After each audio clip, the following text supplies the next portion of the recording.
If you want to get a bit more flexible but don't really know where to start, here are 3 beginner flexibility goals that you can work towards, along with a routine that can help you achieve them all.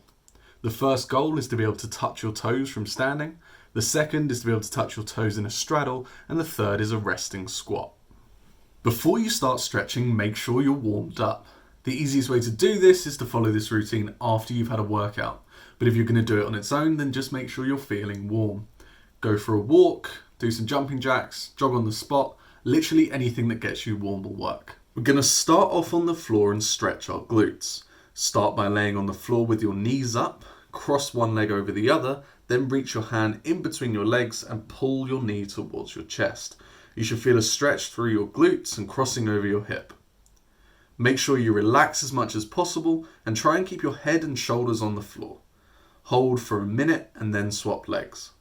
Don't worry if one side feels tighter, just relax into the stretch to the best of your ability. If a minute feels too long, make sure you're not pushing yourself too hard. Relax your breathing as much as possible and try not to tense up. It should feel somewhat uncomfortable, but never like you're on the verge of snapping. Next up, we'll sit up and do a butterfly stretch to stretch out our groin and inner thighs.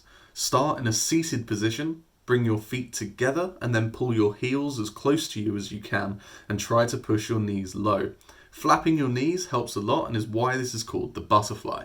Over time, you'll aim to bring your feet closer to you, your knees flatter to the floor, and eventually you can even lean forward. I want you to spend another minute here. From here, go ahead and straighten one leg to start stretching your hamstrings. Focus on keeping your legs straight. It's better to only be able to place your hand on your shin with a straight leg than to touch your toe with a bent knee. Also, do your best to avoid excessive rounding of the back. Spend another 30 seconds to a minute here and then swap legs and do the same. Then I want you to straighten both legs at the same time and spread them apart. Avoid bending your knees and hunching your back in a desperate attempt to lean forward. Instead, I want you to straighten your legs, place your hands behind you and use them to push you into really good posture. For many people, just sitting with their back at 90 degrees to their legs is enough of a challenge at first, and from there you can build up. It also doesn't matter if your legs aren't as far apart as mine at first, just go as wide as feels comfortable for you. Spend another minute here. Next, we're going to do a stretch to get you closer to touching your toes.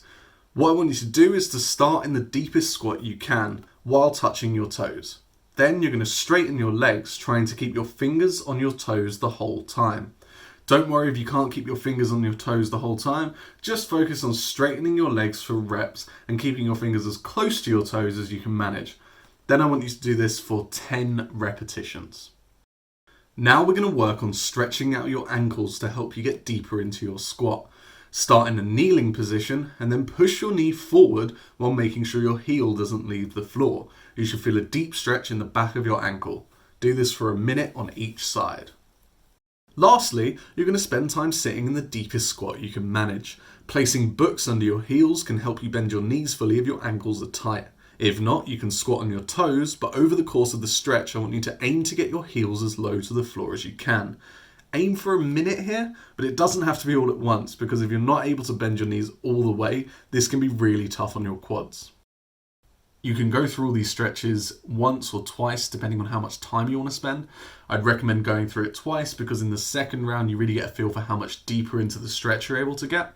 And as a whole, I recommend going through the routine 2 or 3 times a week. I hope this video helps you improve your flexibility. If there's anything that's unclear, leave a comment and I'll do my best to help you out. If you like this video, subscribe for more like it. If you're interested in coaching, there's a link in the description, and I'll see you soon.